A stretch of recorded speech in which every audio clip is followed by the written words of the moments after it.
చూసారా పొద్దుటే సూర్యోదయం. సూర్యుడు చాలా కాంతివంతంగా తేజస్విగా కనిపిస్తాడు. హాయ్ ఫ్రెండ్స్, అందరికీ గుడ్ మార్నింగ్. అందరూ ఎలా ఉన్నారు, బాగున్నారా? నేనైతే ఇప్పుడు నాగపూర్ అయితే దాటాను అనమాట. అయితే నేను బయలుదేరేప్పటి నుంచి కూడా వీడియోలు అయితే చాలా మంచిగా తీయడం అయితే జరిగింది. కానీ బై బ్యాడ్ లక్ ఏంటంటే నిన్న బాగా ఎండ విపరీతంగా ఉండడం వల్ల నా మొబైల్ అయితే బాగా హీట్ ఎక్కేసింది.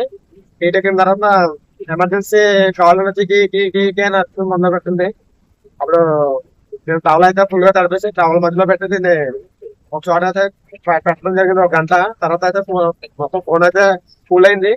కూల్ అయిన తర్వాత లాక్ చేయగానే నాకు ఒక మెసేజ్ అనేది వచ్చిందనమాట. అది స్టోరేజ్ ఫుల్ అయిపోయింది. తర్వాత క్లీన్ అప్ స్టోరేజ్ అని వచ్చి ఓకే అని వచ్చింది. స్టోరేజ్ అంటే నేను ఇంకా అక్కడ వేరే ఆప్షన్ రాలేదని ఓకే కొట్టాను. ఓకే కొట్టడం వల్ల మొత్తం వీడియోస్ అయితే పోయినాయి అనమాట. ఆ వీడియోస్ నాకు చాలా బాధగా ఉంది, ఎందుకంటే చాలా నీట్ గా వచ్చినాయి వీడియోస్ అనేది. మన బండి కంపెనీ నుంచి బయటకు రావడం, తర్వాత అన్ని దారిలో కూడా చాలా నీట్ గా అయితే చెప్పడం జరిగింది. కానీ బ్యాడ్ లక్ ఏమైందంటే మొత్తం వీడియోస్ అనేది డిలీట్ అయిపోయినాయి. ఈ రోజు మాత్రం ఎండ ఎక్కకుండా కరెక్ట్గా 10 బండి అయితే ఆపేస్తాను. ఆపేసిన వెంటనే వీడియో అయితే ఇచ్చేసి పెడతాను ఇప్పుడు తీసిన వీడియోస్. ఓకేనా ఫ్రెండ్స్, అదైతే ఫస్ట్ టైం మన ఛానల్ చూడైతే సబ్స్క్రైబ్ చేసుకోండి. ప్రతి ఒక్కరు కూడా లైక్ చేసి షేర్ చేసి కామెంట్ అయితే చేయడం మాత్రం మర్చిపోకండి. ఇప్పుడైతే మనం మహారాష్ట్ర బార్డర్ రెండో బార్డర్ దగ్గరకు వచ్చాం. ఇది ఎండింగ్ బార్డర్ అనమాట. ఫస్ట్ ఎంట్రన్స్ బార్డర్ అటు పక్క తెలంగాణ దాంట్లోనే ఎంట్రన్స్ బార్డర్, ఇదేమో ఎండింగ్ బార్డర్. ఇక్కడైతే మనకి కాటాకి 220 రూపాయలు తీసుకుంటారు బార్డర్ పాస్ చేయడానికి 800. అదే అక్కడైతే 220 రూపాయలు కాటా, 700 అయితే తీసుకోవడం అయితే జరిగింది. ఎంపీలో అయితే ఇంకా దారుణం అనమాట, అది కూడా చూపిస్తాను.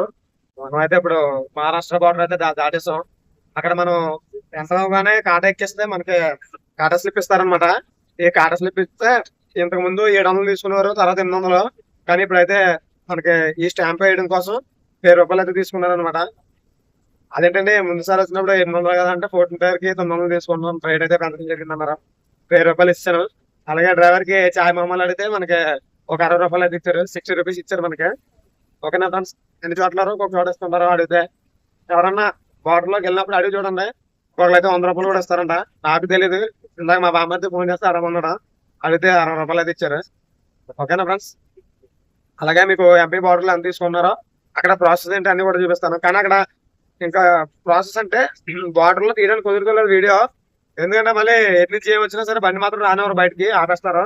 దానికోసం అయితే బార్డర్ లో తీయట్లేదు. అలాగే మీరు ఏమనుకోకుండా తప్పకుండా బార్డర్ లో చూపించట్లేదని. నేను ఎంటర్ అయ్యేటప్పుడు ఎన్ని బళ్ళు ఉన్నాయో చూపించాను కదా, అలాగే ఎంపీ బార్డర్ లో కూడా ఎన్ని బళ్ళు ఉన్నాయో చూపిస్తాను. చూడండి, వచ్చేసి 7:30 అయింది. ఎండ మాత్రం మామూలుగా లేదండి. చూసారా రోడ్డు 7:30కే ఎంత ఎండగా వస్తుందో. ఈ రోజు కూడా అప్పుడప్పుడు తండ్రి అయిపోయింది మన పని అయితేనే. చూడండి ఫ్రెండ్స్, మనం అయితే ఎంపీ బార్డర్కి వచ్చాం. బళ్ళు చూసారు కదా ఎలా స్టాక్ గడిపోయినాయో. ఇంకా కింద దిగి తీయాలి అసలు రూల్గా. కానీ ఏదైనా బండి కదిలితే మళ్ళీ తీయడానికి ఇబ్బంది కదా, మనం బండి తీయాలి కదా అని నేనైతే బండి తెక్కకుండా బండి నుంచే తీసాను.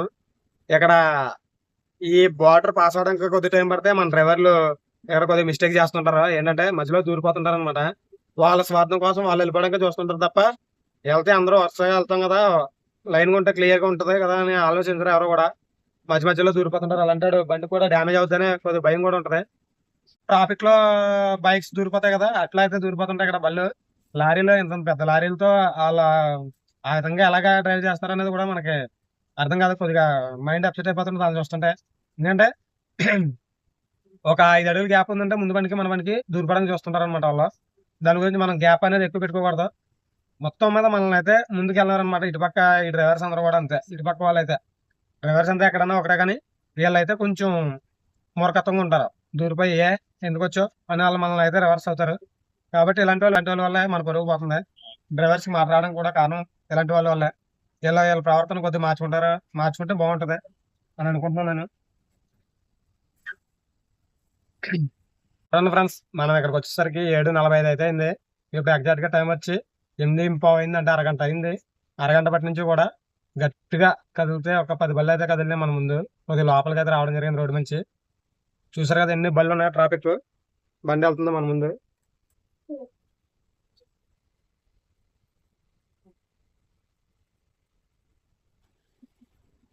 బండి అయితే కదిలింది.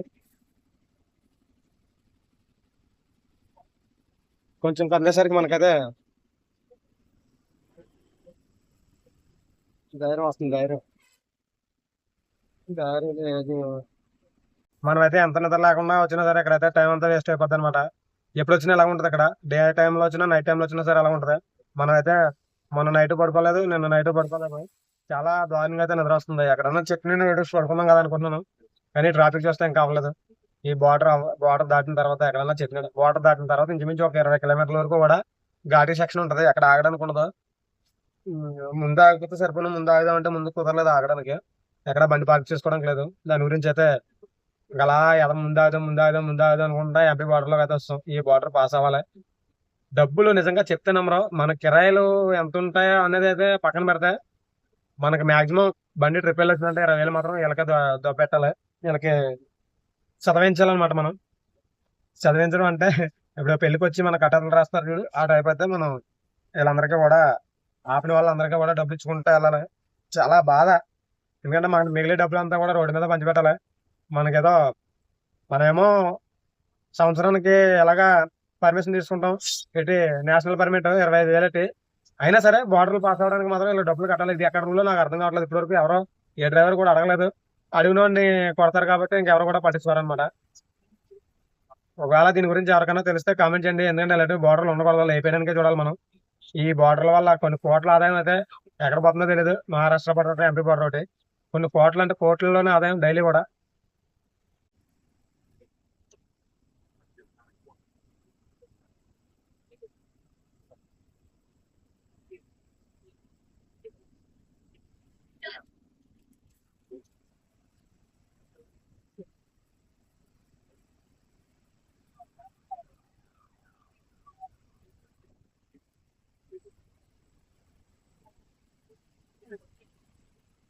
దాటిన తర్వాత ఘాటి వస్తుంది. ఇది మీరు చూస్తుంటే ఘాటీలా కనిపించదు, కానీ బండి మాత్రం కొద్దిగా ఇబ్బంది ఎక్కితే పైకి. అంటే 4 లైన్ చేస్తారు. తర్వాత జంతువులు అటుపక్క జంతువులు అనేవి రోడ్డు మీద రాకుండా ఫెన్సింగ్ లాంటివి చూసారు కదా, గ్రీన్ కలర్ మ్యాట్లు, అవైతే చాలా ఎక్సలెంట్ గా పెట్టారు ఇక్కడ. దానివల్ల ఒకవేళ ఏ డ్రైవర్ ఆగినా సరే దిగడానికి ఉండదు. తర్వాత అటు నుంచి ఏమైనా జంతువులు రోడ్డు మీద రావడానికి ఉండదు. చాలా బాగా అయితే పెట్టారు అక్కడ. తర్వాత ఇది ఘాటీ సెక్షన్ లా ఉండదు. కొన్ని చోట్ల బాగా అప్పులు ఉంటాయి, కొన్ని చోట్ల డౌన్లు ఉంటాయి. మాత్రం చాలా కేర్ఫుల్ గా డ్రైవ్ చేయాలి ఇక్కడ.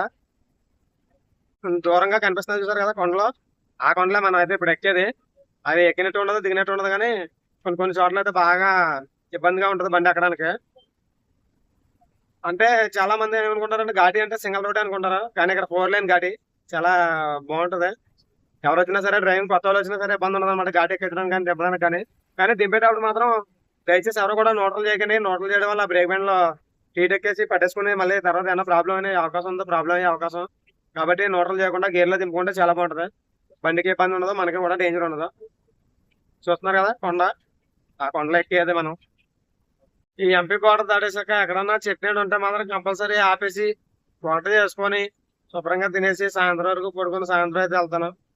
ఇంకా బండి తీసే ప్రసక్తే లేదు. ఎందుకంటే ఈ ఎండలో బండి తోలుతుంటే చాలా హీట్ వచ్చేస్తుంది. లేలండ్ టాటా బళ్ళు బాగున్నాయి అంటున్నారు, మాకైతే అప్పుడు తెలియక లేలండ్ తీసుకున్నాం. చాలా హీట్ వచ్చేస్తుంది. 2 వాటర్ టిన్లు వేసుకున్నాం, కూలింగ్ వాటర్ టిన్లు. అవి మాత్రం కూలింగ్ అంతా పోయి ఓవర్ హీట్ అయిపోయినాయి అనమాట. వాటర్ తాగలేకపోతున్నాం అవి కూడా. ఇప్పుడు కొద్దిగా పర్వాలేదు, నైట్ టైం అంతా జర్నీ చేసాం కాబట్టి ఆ వాటర్ తాగొచ్చు. మళ్ళీ టైం దాటిందంటే మాత్రం సచ్చినా కూడా తాగలేం, మళ్ళీ వాటర్ బాటిల్ కొనుక్కోవాల్సి వస్తుంది. ఇలా ఉంటది లారీ డ్రైవర్ పరిస్థితి. కొంచెం మందికి మా బాధలు అర్థం కావు. అంటే నేనే ఎప్పటి నుంచో ఏమి లేను ఫీల్డ్ లోని, ఈ మధ్య వచ్చాను. అంటే మా బాధలు అంటే నేను మళ్ళీ గొప్పగా చెప్పుకుంటాను అనుకుంటారు మళ్ళీని. ఇలా ఉంటది ప్రతి ఒక్క లారీ వాళ్ళ పరిస్థితి కూడా. కొంచెం మీరు ఎంకరేజ్ చేసి, ఏ ఎంతమంది లారీ వ్లాగ్స్ ఉన్నాయో అందరికి కూడా సపోర్ట్ చేసి, అందరి ఛానల్ సబ్స్క్రైబ్ చేసి, ప్రతి ఒక్క వీడియోకి కూడా లైక్ చేస్తారని కోరుకుంటున్నాను. ఎందుకంటే అందరూ కూడా డ్రైవర్స్ కాబట్టి అందరికీ కూడా రెస్పెక్ట్ అనేది ఇచ్చి వాళ్ళందరికీ కూడా మనం ఎంతగానో సపోర్ట్ చేయాలి. సపోర్ట్ ఎందుకు చేయమంటున్నానంటే, వన్స్ ఇప్పుడు ఏ ఏ లోడ్ అంటే ఉండే మనకి నిద్ర వచ్చినా ఏమొచ్చినా సరే ఆ లోడ్ అన్లోడ్ అయ్యే వరకు కూడా మన డ్రైవర్ కి మనశ్శాంతి అనేది ఉండదు. ఎందుకంటే ఒక్కొక్కరు అయితే కంగారుగా ఫోన్ చేస్తుంటారు, ఒక్కొక్కరు ఫోన్ చేయకపోయినా సరే మనం బండి పెట్టేయడానికి చూస్తాం. ఎందుకు అలా చేస్తామంటే మనం ఇంకా ఎలాగే వెళ్ళాలి. అది నిత్యావసర వస్తువులు ఉన్నాయంటే ఒక ఉల్లిపాయ కానివ్వండి, లేదంటే ఒక వెజిటేబుల్స్ అవనివ్వండి, ప్రతిదీ కూడా కొంచెం త్వరగా పెట్టడానికే చూస్తాం. నిత్యావసర వస్తువులు. అలాగే మీకు ప్రతి వస్తువు మీ దగ్గరికి వస్తుందంటే దానికి కారణం మన లారీ డ్రైవర్లే అండి.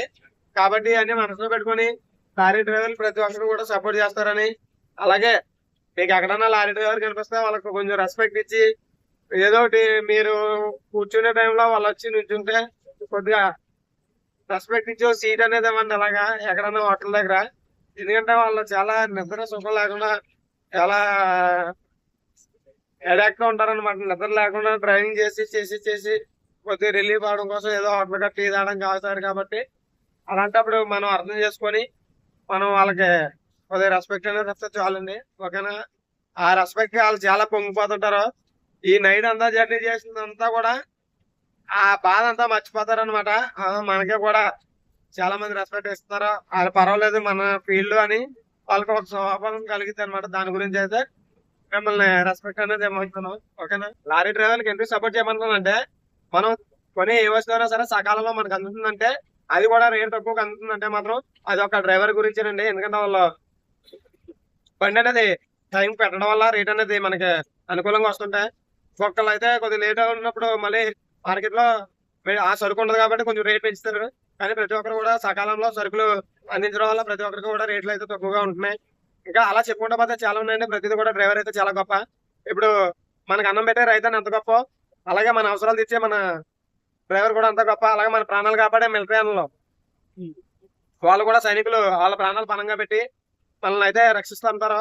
అలాగే డ్రైవర్ కూడా ప్రాణాలు పణంగా పెట్టి ప్రతి వస్తువు కూడా మనకు అందేలా చేస్తుంటాడు. అలాగే రైతన్న ప్రాణాలు కూడా ప్రాణాలు పణంగా పెట్టి మన కడుపు నిండేలా చూస్తుంటాడు. కాబట్టి వీళ్ళ ముగ్గురు కూడా దేశానికి ఎంతో గొప్ప వాళ్ళు అనమాట. డ్రైవర్ ని గుర్తించట్లేదు ఎవరు కూడా. మిలిటరీ అదే సైనికుల్ని అలాగే రైతన్నల్ని గుర్తిస్తున్నారు, కానీ ఒక డ్రైవర్ ని ఎందుకు గుర్తించట్లేదో నాకు అర్థం కావట్లేదు. డ్రైవర్ చేసే పని అయితే చిన్న పని కాదండి, చాలా గొప్ప పని చేస్తుంటారు డ్రైవర్లు. కాబట్టి ఈ లారీ ఫీల్డ్ లోనే కాదు, ఒక ఆటో కానివ్వండి, లేదంటే ఒక కారు కానివ్వండి, ఒక బస్సు కానివ్వండి, మనం ఎక్కడికైనా ప్రయాణం వెళ్ళాలంటే కంపల్సరీ ప్రతి ఒక్కరికి కూడా డ్రైవర్ అవసరం. మన అవసరాలు తీరుస్తున్నారు కాబట్టి డ్రైవర్ కూడా ఒక జై హింద్ చెప్పండి. డ్రైవర్ కూడా ఒక హ్యాట్సప్, ఒక సెల్యూట్ లాంటిది కూడా ఇస్తే మాకు చాలా మంచిదని నేనైతే అనుకుంటున్నాను.